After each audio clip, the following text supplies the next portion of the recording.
Okay, stop everything. Stop the scrolling, put down the coffee. Actually, no, keep the coffee. You are definitely going to need the caffeine for this. And get ready to scream because we are throwing a massive celestial party. It really does feel like a festival in the sky this week, doesn't it? The energy in the charts is, it's absolutely electric. Electric. It is high voltage. It is sizzling. And we are rolling out the red carpet specifically for you, for the joy cubes of the Zodiac, the quick-witted, the chatty, the absolutely brilliant Geminis. Yes. If you are a Gemini or a Gemini rising, honey, pull up a chair because this week, January 26th, February 1st, 2026, is written specifically for you. It is such a pivotal week. We're looking at a stack of astrological data here that points to a massive shift. We aren't just looking at a weekly forecast. We are really looking at the changing of an era. That is what I love to hear. We know you Geminis are impatient. We totally get it. We know you want the good stuff right now. You're probably already listening to this at 2x speed, aren't you? I see you. I'm sure they are. So we are going to skip the boring preamble and get straight into the juice. We have synthesized 8 different expert sources, looked at all the charts, the planetary alignments, and we have built the ultimate roadmap for your week. And just to set the stage, while the world outside might feel a bit chaotic, and trust me, with the Aquarius energy we're seeing, it will be chaotic. You Geminis are in this unique kind of protected position to really shine. You are the smartest people in the room this week. So let's hit the headlines. What are the 3 big, need-to-know things before we really unpack all the details? Okay, headline number 1 is what we're calling the vibe shift. Neptune is moving into Aries. This is not a drill. I mean, this is a massive 12-year cycle change. And for you, Gemini, this hits your social circles and your dreams. Wow. Okay, headline number 2. Headline number 2, the danger zone. Bam. Mars meets Pluto in Aquarius. This is a big midweek warning for travel and for strangers. Do not engage with the crazy people. Yeah. Noted. Please don't. And headline number 3 is the spotlight. We have a Leo full moon, and the moon moves into your sign, Gemini. Right in the middle of the week, you are taking center stage. Oh, I love a spotlight moment. Okay, my dears, my nasty birds, let's unpack this day by day because the energy shifts fast, just like a Gemini's mood. Let's start with Monday and Tuesday. The sources are calling this the hibernate and investigate phase. What is going on here? So we start the week with the moon in Taurus. Now, for a Gemini, Taurus falls in your 12th house. The 12th house? Oh, the spooky house, the house of secrets, the house of the subconscious, the house of staying in bed all day. Ideally, yes. The 12th house is all about what's behind the scenes. It's the hidden sector of your chart. So when the moon is here, especially conjunct Uranus like it is this Monday and Tuesday, the vibe is all about retreat. Your battery might feel a little low, or maybe more accurately, your social battery is just, completely drained and recharging. You might feel a really strong desire to just withdraw from all the noise and maybe investigate things from the shadows. So if I'm a Gemini and I wake up on Monday feeling like I cannot deal with people today, that's cosmic. That's not just me. That is absolutely cosmic, and it's actually recommended. Because with Uranus there, which is the planet of shock and sudden events, there's this huge surprise factor in this hidden house. Ooh, surprises. Good surprises or bad surprises? Well, it can be both. It often manifests as unexpected news regarding your health or, and this is the really spicy part, hidden enemies. Ooh, hidden enemies. My nasty birds, listen to this. You mean like we're going to find out who's been talking behind our backs? You might. The sources are saying this is a time where you could find out who is really your friend and who's just pretending. The tea is absolutely spilling on Monday. I knew it. It's always a Monday. So one of the key themes from the data is really who is a friend, who is a foe. Exactly. Hidden hostilities might come to the surface. You might just see a side of someone that was completely concealed before. It can be a bit of a shock to the system. I love that, though. It's like being a detective in your own life. I saw that side eye, Karen. I saw it. So Geminis need to be really careful who they trust early in the week. Absolutely. The advice is to keep your cards close to your chest on Monday and Tuesday. It's not the time to overshare, which I know is so hard for a Gemini because you love to communicate, you love to talk. It's a primary function. Right. But for these 2 days, the energy really supports secrecy and security. Asking yourself, how do I feel safe? That should be your priority. And speaking of safety, let's talk about the wallet, because I saw a big flashing red light in the notes about money on these first 2 days. Yes. Uranus in the 12th house can also trigger really unexpected expenses. We're seeing a lot of warnings about sudden money outflows or maybe an old debt just popping up out of nowhere. Oh, no. So don't impulse buy that expensive gadget that's been in your online cart on Monday. Definitely not, no. Put the credit card in the freezer, step away from the online shopping cart. Exactly. The advice is don't panic if a necessary expense comes up, but do not go looking for one. It's a better time to investigate your finances, maybe look for leaks in your budget, but don't create new ones. Got it. Hibernate, investigate, and hide the money. Now let's move to the main event, the blockbuster movie of the week. Because on Monday, January 26th, Neptune enters Aries. This is a big deal, right? This is huge. I mean, we really have to just pause and appreciate the magnitude of this. Neptune is a generational planet. It moves so slowly. It has been in Pisces for the last 14 years. 14 years, that's a whole lifetime. I was a different person 14 years ago. Weren't we all? And while it was in Pisces, for you Geminis, that was hitting your 10th house of career. It probably created a lot of fog, maybe some confusion or uncertainty about where you were going in life. Or like maybe you were idealizing your career path, thinking a job was your soul's purpose when it was just a job. Precisely. Yeah. But now all of that changes. It crosses into Aries. And Aries is the 11th house for Gemini. Correct. The 11th house rules your social circles, your hopes, your dreams, and the gains you get from your career. It's the house of the future. So we are basically moving from what am I doing with my life to who am I doing it with? That's a perfect way to put it. And because Aries is a cardinal fire sign, this isn't a passive energy at all. This is active dreaming. The sources all indicate that this is the time to chase the dreams that maybe were just little seeds back in the spring of 2025. Now you have a whole new vision for the future. I love this. I'm visualizing it right now. It's giving me Jim Carrey manifesting $1 million check vibe. I'm just picturing the Gemini listener becoming like the leader of a cool new tribe, a whole new squad. That is the perfect visualization for this. You might find yourself drawn to completely new groups of people, activists, artists, visionaries, people who are really different from your usual crowd. You're stepping into a new era of social influence. And there's always a but with Neptune. Isn't there a trap here? Because Neptune famously wears rose-colored glasses, right? It's not always clear. It does. Neptune is the planet of illusion as much as it is inspiration. So the big warning label here is idealization. Because this is happening in your house of friends, you might meet new people and think, oh my God, they are perfect. This group is going to save me. They are the answer to all my problems. Oh, yeah, I can see that. We're going to be best friends forever. We're going to get matching tattoos. And you literally met them 10 minutes ago. Exactly that. Okay. One of the sources specifically mentioned the danger of meeting famous or sort of unreachable people and just getting totally swept up in the glamour. You might want to be best friends with someone just because of their status, or you might project all these amazing qualities onto them that they don't actually possess. So the advice is enjoy the party, enjoy the inspiration, but maybe don't lend that amazing new friend $1,000 just yet. Please don't. Please keep one foot firmly on the ground. Yeah. Enjoy the vibe, but verify the reality later. Okay. And another really interesting point from the sources is that this transition isn't just about gaining new friends. It's also about eliminating toxic social connections. Taking out the trash. I love a good celestial clean out. Yes. It's like the fog finally clears and you see who really belongs in your 12-year future. Yeah. And who was just there for the Pisces season. If someone has been draining you, or if a group feels like it doesn't align with your new dreams, they will likely just fade away during this transit. Bye-bye. Okay, so Monday's huge, but Wednesday. Wednesday sounds like an action movie that goes horribly wrong. We have Mars conjunct Pluto. This is absolutely the danger day of the week, January 28th.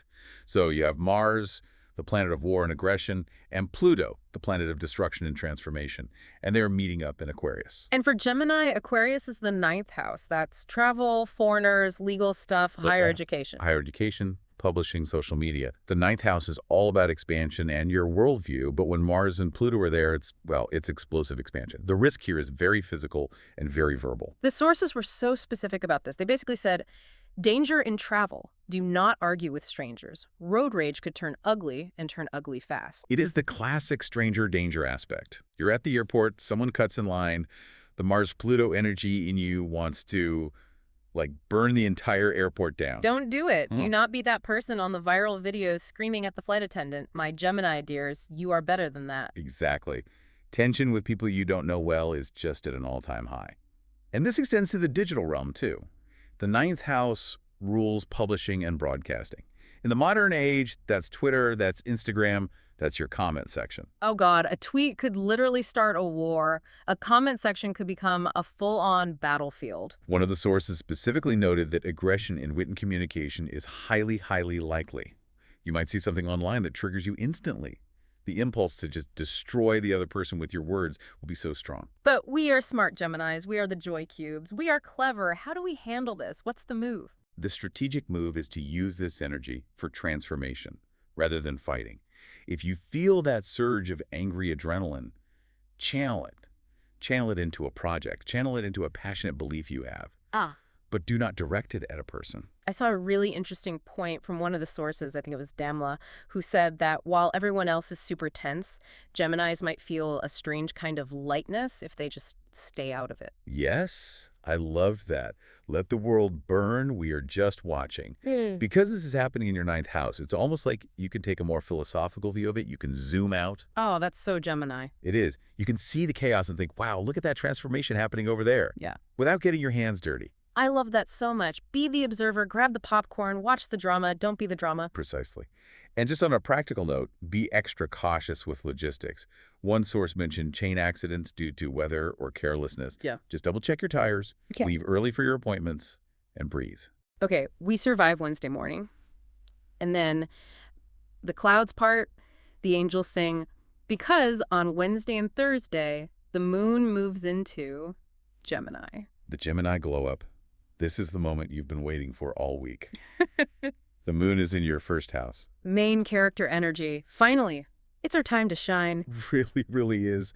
The vibe shifts completely from that reclusive Taurus energy to high charisma, attractiveness, and of course, talkativeness. You are the center of attention. Yes, one source said these are great days for personal care, like go get a haircut, but maybe not a radical one, right? Yeah. Given that Mars-Pluto energy is still simmering in the background, maybe don't shave your head on a whim. But yes, pampering yourself, putting yourself first, focusing on your appearance, it's all so favored. You will feel good. You'll feel like yourself again. And it gets even better because Mercury, our beautiful ruling planet, is doing something very sweet. It is. Mercury is conjunct Venus in Aquarius. This is happening right alongside that beautiful moon in Gemini energy. So you have Mercury, which is words, and Venus, which is love and beauty. When they kiss like this, your words become like magic. Words are like magic. I'm writing that down. So you can basically talk your way out of anything. Or talk your way into anything. This is the perfect time to send that apology text if you messed up earlier in the week. It's the perfect time to pitch a creative idea at work, and it is the absolute perfect time to flirt. Ooh la la. Flirting is a Gemini superpower anyway, but you're saying now it's like supercharged. It is. Yeah. Your charm is off the charts. Networking is gold right now. You can convince anyone of anything. If you have a presentation, a big meeting, or even a first date, schedule it for Wednesday afternoon or Thursday if you can. I saw one source mention that long-distance love or meeting someone new via social media is especially favored. Yes, because of that Aquarius influence. It's digital, it's about distance, it's about that intellectual connection. You might slide into someone's DMs and actually get a really, really charming response. Okay, so we are glowing, we are flirting, we are chatting our way to success, but there is a buzzkill in the room. Who invited Saturn? Saturn is always the chaperone at the party, isn't he? So, while the moon is in Gemini, partying it up, feeling great, it forms a square to Saturn in Pisces. And Saturn is sitting in your 10th house of career and authority. Ugh.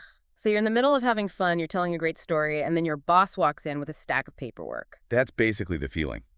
Or you feel this heavy internal pressure. You want to run fast. That's the Gemini urge. But Saturn is like a big stop sign saying, slow down. Right. You might face a stern look from a boss, a heavy responsibility from a father figure, or just a sudden nagging reminder of your duties. Did you file those reports? Ugh, Saturn, go away. We're glowing up over here. But here's the expert positive spin on this. This isn't just a random punishment. The sources are saying this is like the final exam of a 2.5-year cycle. Saturn has been teaching you about career responsibility for a long time. So if we handle it well, we pass the test. We graduate from Saturn school. Exactly. Yeah. Show your maturity on Wednesday and Thursday. If the boss asks for the report, have it ready. If a big responsibility lands on your lap, don't complain, just handle it with grace. If you show up as a mature, capable adult during this square, you pass the test for good. You prove you're ready for the next level. Okay. Be a grown-up for 5 minutes, then we can go back to flirting. I can do that. That's a deal. It's a small price to pay for the glove. Totally. Okay, moving on to the weekend. Friday and Saturday. The moon moves into Cancer. For us Geminis, that's the second house. The money house, yes.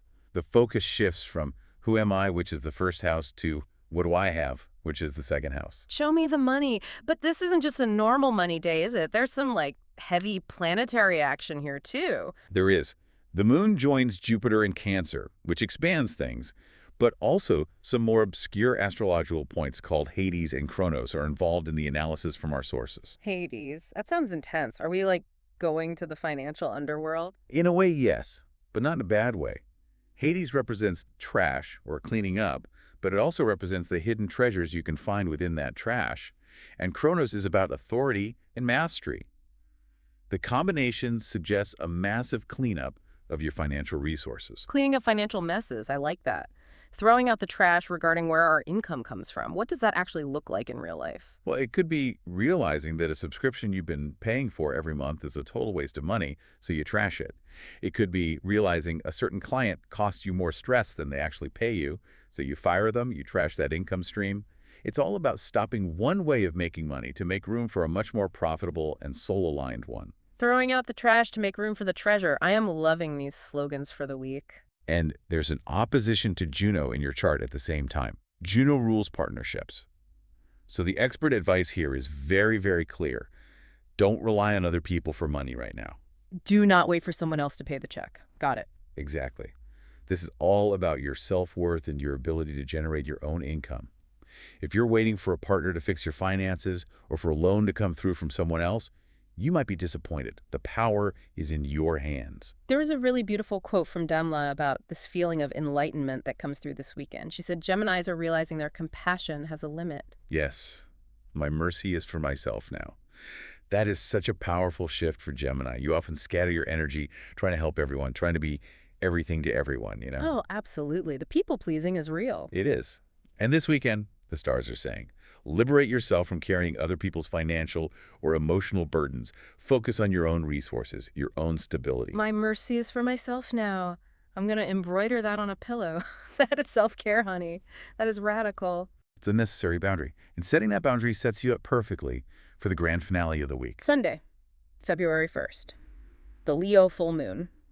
The roar in the third house. The third house, that's Gemini's natural home.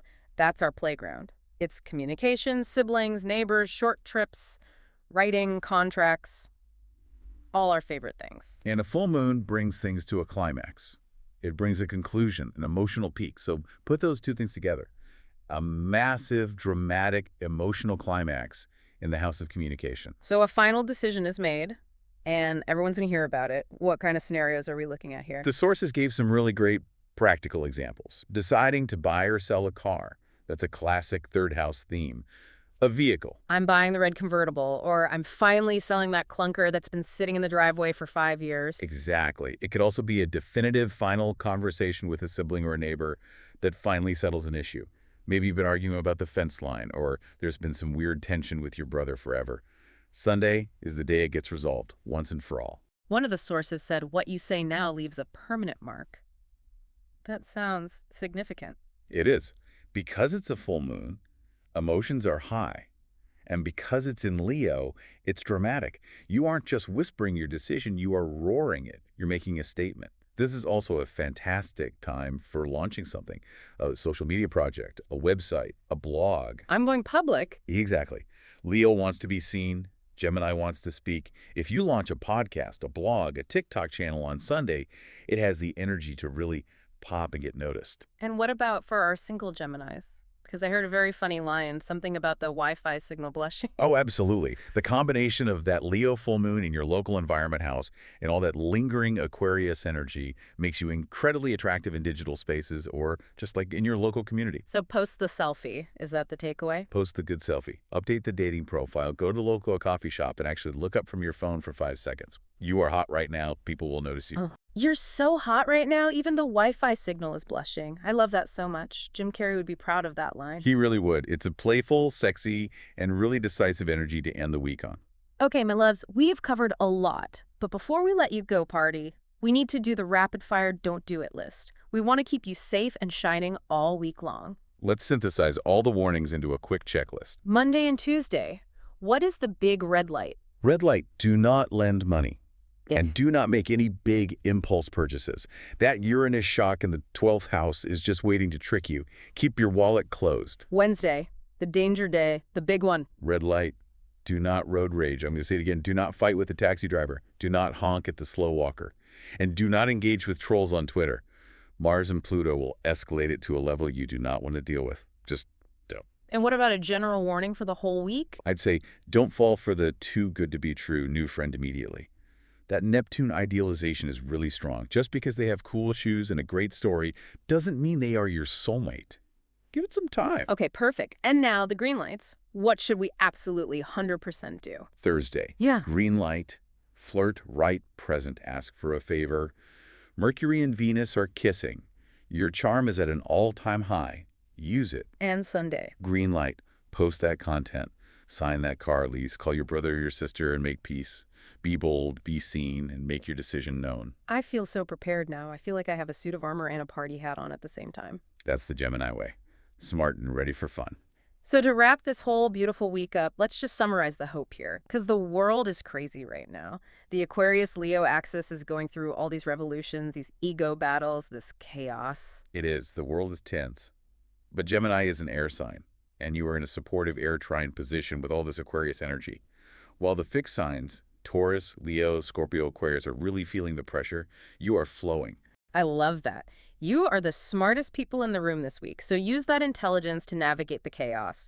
You are the air bending around the obstacles. You're not getting stuck. Exactly. You can adapt. You can communicate. You can see the humor in all of it. And here's a little teaser from one of our sources. This week is just the spark. The major moves, they happen around February 17th. Ooh, February 17th. Okay, Yeah. my dears, mark your calendars. But for now, enjoy the sparks. Enjoy the glow up. Enjoy the journey of the week. This has been a celestial party custom made for our favorite twins. Next week, your stars are waiting with even bigger surprises. And trust me, we will be here to gossip about all of it. You certainly will. We can't wait. Don't forget to subscribe to What Do Stars Say so you don't miss any of the tea. And if this resonated with you, smash that like button. And don't be shy, share your comments. We want to hear your gossip. Did you text the ex? Did you buy the car? Did you discover a hidden enemy? Tell us everything. We want all the juicy details. Sending you plenty of positive energy, our shiny, chatty, brilliant Geminis. Wow. Take care, everyone. Use the power wisely and have fun with it.